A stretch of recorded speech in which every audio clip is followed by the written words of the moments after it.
everyone. I hope you're doing well. Hope you can see and hear me okay. If you are here live, please put a comment or a hello or something in the comments so that I know that you can hear me and I'm not just talking to myself. Welcome everyone. Thank you for joining me to today's live Q&A. If you're new here, I'm Vicki, founder of the Fashion Business Coach, and I help small and startup fashion brands to launch and scale successfully. Today I'm going to be joined by Micha, who has just arrived. Micha, whenever you want to just press the button to join me on here, then we can start our chat. Micha is going to be talking to us about mindset and how we can unlearn things that are holding us back from being successful in our business. As you can see, I'm not great at multitasking, but I'm trying to get Micha here live. Hopefully that's worked and she'll be joining us in a second. Okay. Oh, fantastic. I can see you. Hi. How are you? Hi, Vicki. I'm good. How are you? Doing well, thank you. It's looking very sunny over there where you are. Very Well, jealous. I just have very good lighting in my office. Smart. It's sunny by Seattle standards. Yeah, So, okay, that's good. Happy for that. It's actually quite sunny here today, but very, very cold. And I know there's quite a bit of time difference between us. So thank you for getting up early and chatting to me. I really appreciate that. absolutely happy I to was, be. oh, you're so welcome. I was going to do a big introduction all about you, but as you're here and very organized and on time, would you like to tell everyone a little bit about yourself and what you do in your business? Absolutely. My name is Micha Gobig, and my business is Gobig Coaching and Communications.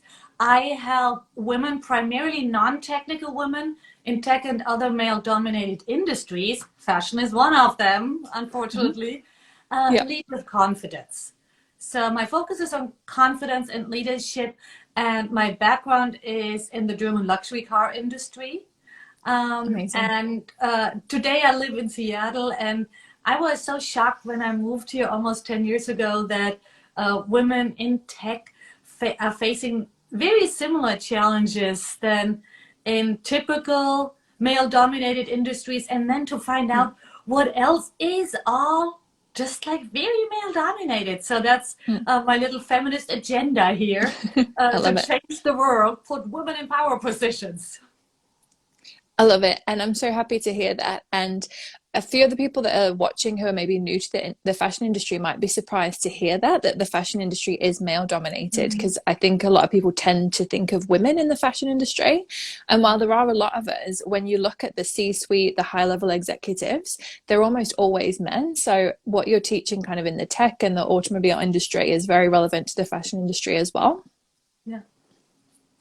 And I love that you're on that mission. I think it's really important as a business owner to have like a mission statement. Mine, I definitely share your goals and your agenda, but we can only focus on one thing. So mine's very much the sustainability angle. But I think it just helps you on those days when work, or your business is a bit of a struggle and you don't want to be motivated that day. When you have that bigger agenda, it really helps, doesn't it? Yeah, I always find motivation is a little overrated because, I mean, you cannot be motivated all the time. But Yeah. obviously, if something is important enough to you, you also don't need to be motivated all the time. It's kind of Mm. a nice add-on, but if Yeah. you have a big enough why, you don't need it. It's really just then it makes it more pleasant. But it's not. If you say, "Oh, I'm not motivated. I'm not doing that today," then you want to question, "Is my why strong enough?" Or maybe I'm doing Yeah. something that doesn't speak to me really. Yeah, absolutely. And we're getting a lot of hearts and likes in the comments for that one. I think a lot of people are agreeing with that. So the topic of the talk is about unlearning things that are holding you back. And for anyone who's unsure what unlearning means, hasn't come across that before, how would you kind of explain it to a newbie? I I usually feel that what holds women back is never. I mean, really, I seriously, I have yet to meet a woman who is not qualified for what she's doing. Okay. Uh, it's even if they think they are underqualified, it's usually not the case. What I see is a lack of maybe confidence, visibility, self-advocacy, and that's where the unlearning comes in. Tons of stories about how we should live our lives, how we should build our careers, And that might be a little different in the US versus the UK or Germany or other countries, but not that much. Mm. Especially, I feel for women, there's always a lot of pressure of getting things right. Yeah, absolutely. And so perfectionism is something I love to help people unlearn. Or imposter syndrome, the negative self-talk, people pleasing. That's another big one. Not for the Germans necessarily, but for the rest of the world. So Yeah, I that's think all the the stuff British are that's big in the way. ones for that. Yeah, Yeah. there's a lot of stuff that we need to unlearn because, you know, women, as most women I meet, they learn and learn and learn because when they were in school, it was rewarded to be a good student. So Mm. their parents were happy because they didn't cause as much trouble as their brother, for instance. That's a common one. The teachers are happy with girls who are straight A students and say smart things or nothing. Nothing is fine too with most Mm. teachers. Hmm? So that's an MO. When women feel insecure, often it's like, oh, I need another degree. I need to study Mm. something. I need to take a class. And so, of course, yes, you do need certain classes to learn certain aspects of where you're Mm. developing. I think that unlearning can be the missing piece for many women. Absolutely. And I can actually resonate with a lot of those things that you've just said personally as well, thinking back to school days. And I know I'm sure the teachers had the best interests in at heart, but it actually Yeah. can really impact what happens later on. And when you're a business owner, those kind of things that you were taught at school don't really translate into being a business owner, and they actually have that negative impact. So the Mm-hmm. idea of unlearning completely relates to me with something like that and how it can hold you back. And in terms of being a fashion business owner or any business owner for that matter, how do we see this kind of um, materializing in our business? Is it that procrastination or that perfectionism and just generally not putting yourself out there? All of the above, for Okay. sure. I think the ones I see most is, yeah, not advocating for what you need and want. So that might be really because people pleasing is holding you back. You're not expressing that, or you feel like, oh, I can't do a video today because I have roots or whatever. Mm. And especially, I would say, it's bad. It's hard enough for everyone. But if you're in fashion, you have, of course, those ultra shiny role models, or not role Yeah. models, but those ultra shiny uh, images everywhere. When it's Mm. even like that particular step harder still. Yeah. And the way people talk about women just like being highly visible, um, we all know how different it is from how people talk about men out there. Nobody Yeah. criticizes that Mark Zuckerberg is always in a gray t-shirt or hoodie. Absolutely right. Yeah. Fine. It's Mark Zuckerberg. He wears gray t-shirts and hoodies. Done. Mm-hmm. Yeah. It's a lot simpler for him. Mm-hmm. We couldn't get away with that. Yeah. Yeah. Not without a few comments, at least. Yeah. And as a woman, you have to call it a fancy capsule wardrobe, right?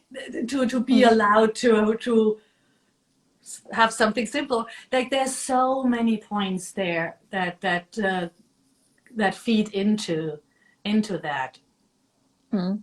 Yeah. allowing yourself to take up space. Yeah. And it's hard to get that narrative out of your mind, I think. Like for Mm-hmm. myself, going on video, I should have gone on video really years before I actually did because of that confidence piece and that piece of like fear in being judged. Yeah. So it definitely held me back. I'm sure I'm not the only person. I do hear from a lot of customers when I'm talking about marketing strategies or social media, encouraging them to show up as the business owner. They're like, oh, video is not for me. I don't want to. And I can completely understand that hesitation.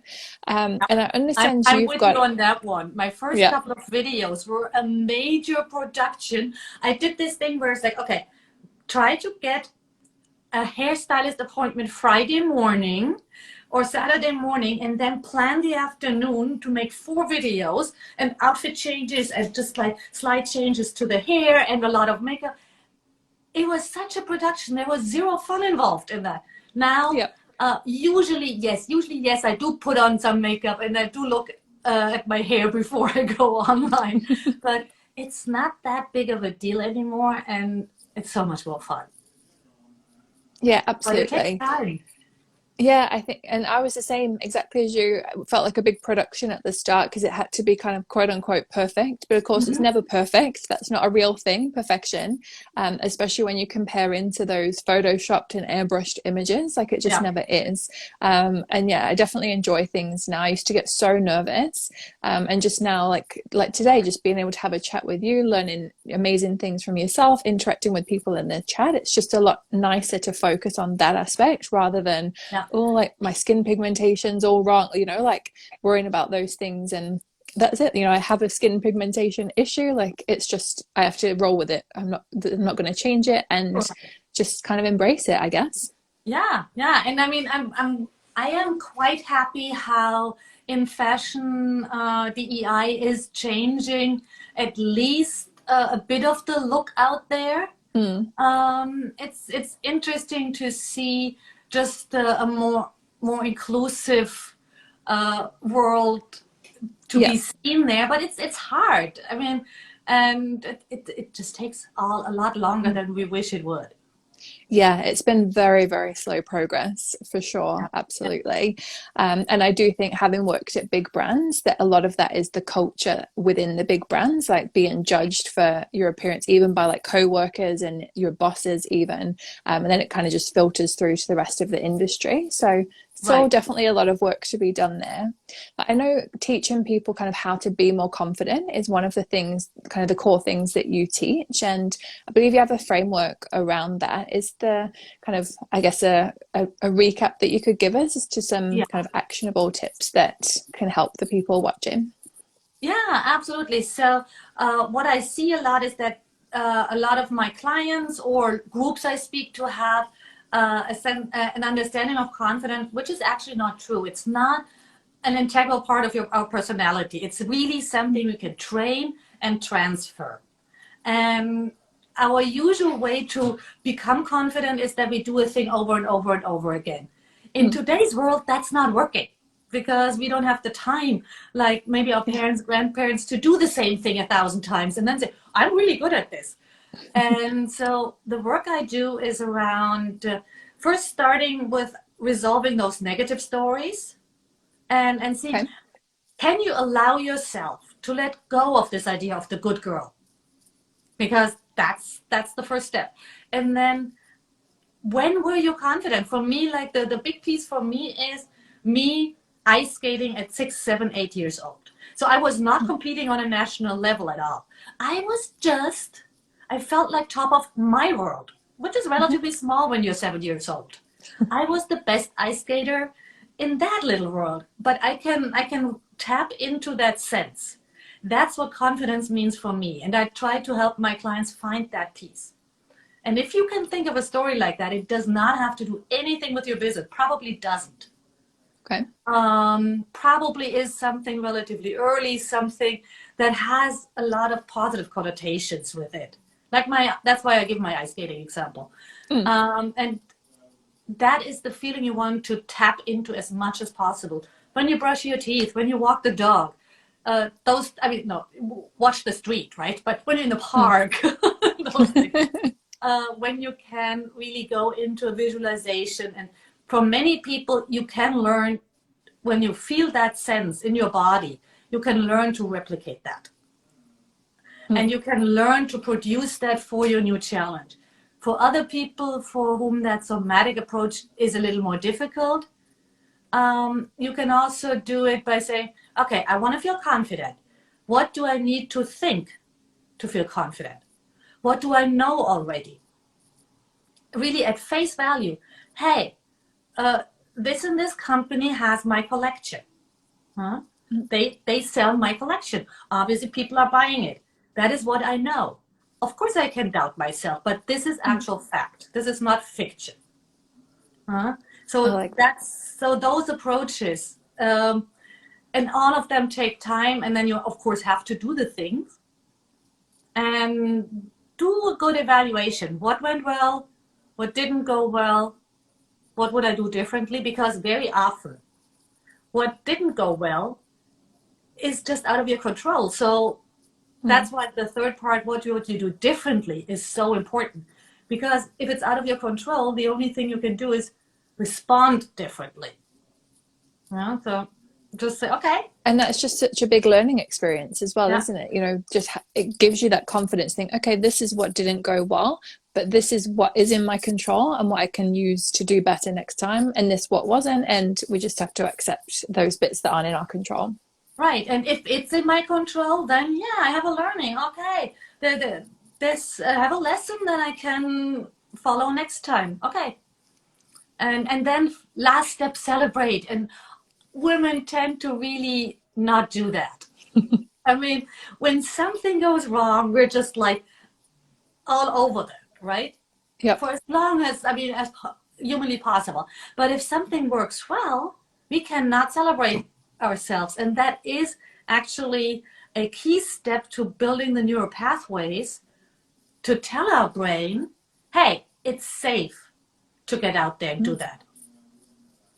There's no hungry tiger waiting to eat me out there.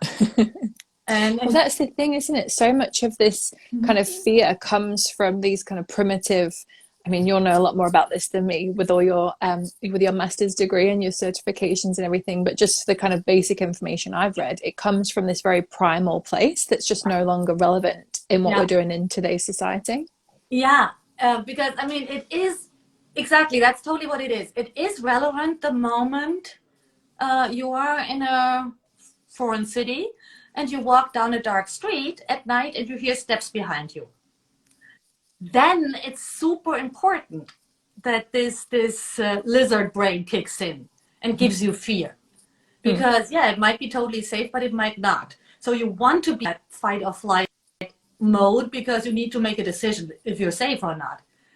But of course, unfortunately, and that is hurting us badly, is when we don't learn to override that in business situations. Yeah. So the dark alley with the footsteps, we need that fear, but we don't need it when we turn on a camera or step on a stage, because yeah, that might go right and might go wrong, or it might be it might be fun or not, but the likelihood of you dying on that stage is close to zero. Yep. Definitely someone eating you on that stage is definitely zero. Right? Yeah, let's hope that's definitely a zero. Yeah, and that's what our brain tries to make it. This is danger, danger, danger zone. And that is something where we need to say, okay, that fear impulse is something I need in other times of my life, but not here. It's just a thought. I can override it. It takes time to learn that. But It does. awareness is the first step. Exactly. And I must say, as someone who was so fearful of being on video and going live and all that sort of thing, I know it's a cliche, but it is so much easier the more that you do it.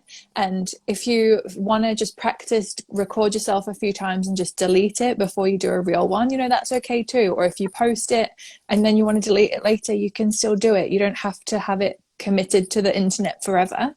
Exactly. You do still have that control if you feel that, you know, you have second thoughts for whatever reason. You do have that option.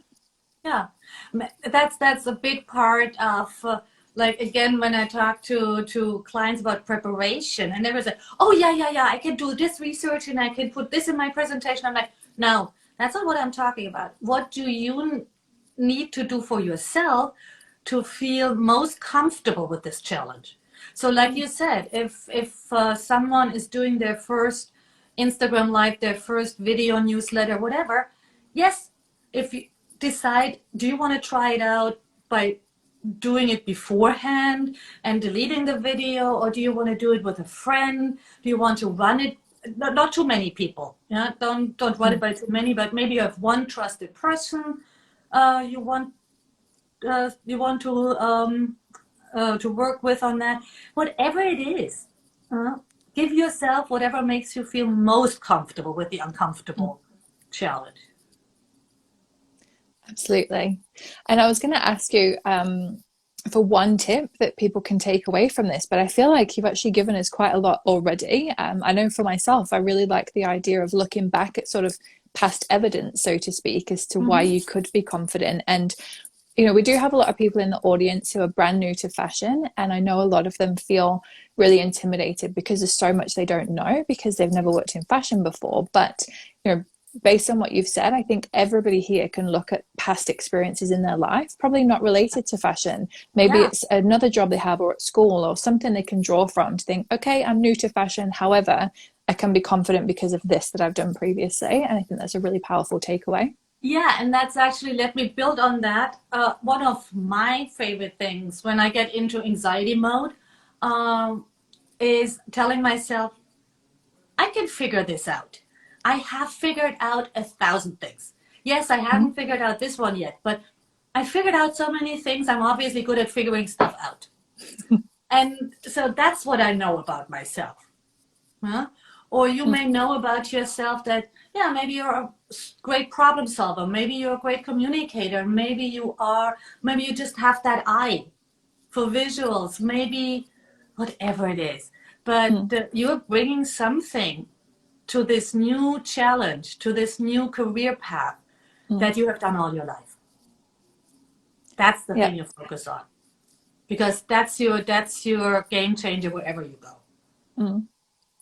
And as well, I think that experience that you're bringing in, whatever it may be, from past employment, past schooling, whatever it might be, I think that does bring something unique to the table as well. Because if you have been sort of classically, so to speak, trained as an artist or as a designer, you have this very specific way of thinking that they've taught you how to do if you have got that kind of degree or background. But if you're coming in bringing something new, that's when you can actually, a lot of the time, be really creative or come up with something out of the box that people haven't seen because of that different perspective that you have. So I don't think it has to be a negative that you are new to the industry. It's just harder. It's just harder, but that's the same in most industries. Like when you're in tech and you're not an engineer, it makes it harder to own your seat at the table. Mm. But so often innovation happens when the people with the outsider perspective take a shot. So often. Mm. And as we've seen with a lot of the big companies that have, Mm-hmm. formed, a lot of them didn't have the necessary background to be where they are, but it was just a case of getting the right people in, getting the right training themselves. And it was just, for a lot of businesses, it's just that idea that they had. They didn't necessarily have it all figured out to start off with. I mean, Yeah. realistically, people don't have it all figured out to start off with, and just kind of working at it and keeping with it. Sometimes courage is the only way to get confidence. Sometimes you just have to jump in and and unravel those wings while you jump. One of the best examples in fashion I can think of, it, I mean, it's been 10 years or longer, but how Burberry reinvented themselves on social media back in the day. Yeah. From that very conservative, I go hunting and fishing brand into Yes. everybody needs a Burberry coat. That was amazing, and that was super brave. Mm. That was courageous. That was a very courageous decision. And of course, it's a big brand, but they could have ruined that big brand within the year. Absolutely. Mm. And in our maybe slightly smaller worlds, it is sometimes you just have to follow your gut feeling and jump off that cliff and spread the wings as you fly. And the thing is, if you don't try, you'll never know. And there's one thing I live by, and that is I don't want to have any regrets. So I want to give it a go. And like with this business, I gave it a go. I thought, worst case scenario, it doesn't work out. I'll just go back and get a job. And Exactly. I think the same is probably true for a lot of people watching this. Huh. And I did quit my job to pursue it, but other people don't have to. You can work it on the side. You don't have to make it this big life-changing thing. You can kind of start off slowly. For many people, it's not for everybody. If you get anxiety just by thinking through the worst case scenarios, don't do that exercise. But for those of you, I'm with you, Vicki, on that one. I like to run my worst case scenario. Just like, okay, what's the worst that can happen? Like, all right, maybe I moved to a country, maybe I don't know, I quit my job, I discontinued my lease, I moved to a different city or country. Well, if it doesn't work out, what am I doing? This, how much did it cost me? So Mm. usually it's not that bad. It's not like you ending up in terrible circumstances. Mm. Yeah, I do love the worst case scenario exercise. It personally really helps me a lot because Mhm. as you said, you realize actually the worst isn't that bad. Like the worst is kind of I'll end up where I started for the most part, just kind of going back a step. It's not usually something very significant, like no one's going to end in prison, end up in prison or something, like it's not that bad. Exactly, exactly. And I think what is tricky for most women is that they think if they fail, right, that people will remember that. But people mostly think about themselves. Mm. It, it, True. it, it's not that people will always think about your failure. They think mostly about themselves. So you have a chance to reinvent yourself then too. I know it's harder for women than for men. There's just this bias, especially on the financial side, but Mm. you can still do it. Yeah, absolutely. And I don't know, I guess everyone's different, but for me, thinking about it, it's just as you were saying about if you fail, I was trying to think of people I know who have failed at something, or just not even personally, just online. And generally, it's not really the failures that even stick out in my mind. It's not something that's kind of made a lasting impact on me. It's the ones that are the big successes that I think, oh, wow, look at how much they've achieved. And Right. perhaps that's when you get a bit of a comparisonitis type thing, and it's for me at least more that sticks in my mind, like the successes Yeah. of other people rather than the failures. I feel like the failures you can reinvent yourself more easily than a success almost. And I mean, some cultures are more forgiving of the, well, failures, if we want to stick with that term, That's than true. others. But Mm. I think it might sound naive, but as long as you're really willing to learn from it, it's not a failure because uh, Mm. it's like those old-fashioned video games when you move on a level.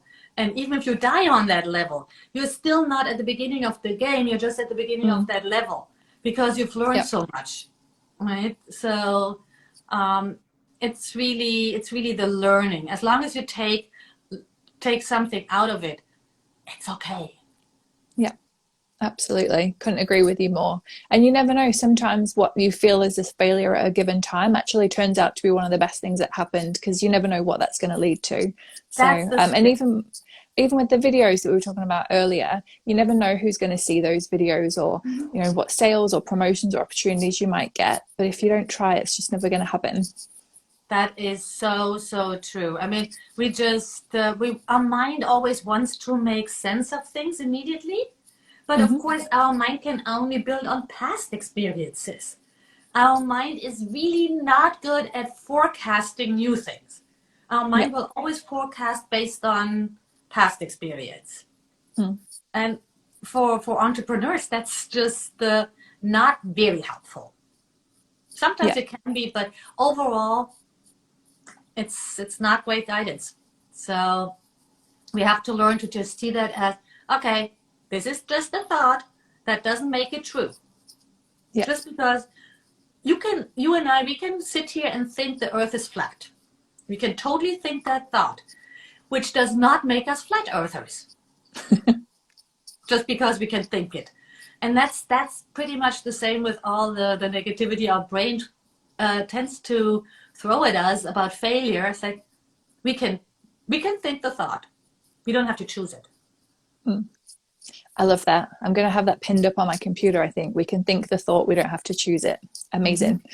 Well, I've learned so much in this session. I hope that everybody else has. If anyone wants to ask a question, by the way, I think I still have a few minutes if you do as well. But I'd love to know for people who have found this super helpful or people watching the replay who want to kind of learn more, how can people work with you or get in touch with you? Absolutely. So feel free to reach out here on Instagram. My handle is go_big_coaching. I am more active on LinkedIn. I love to connect with people on LinkedIn, and My website is updated. GoBigCoaching.com Amazing. is updated. And I love to talk to people. So there's a call link to virtual coffee chat or even a coaching experience, a discovery call.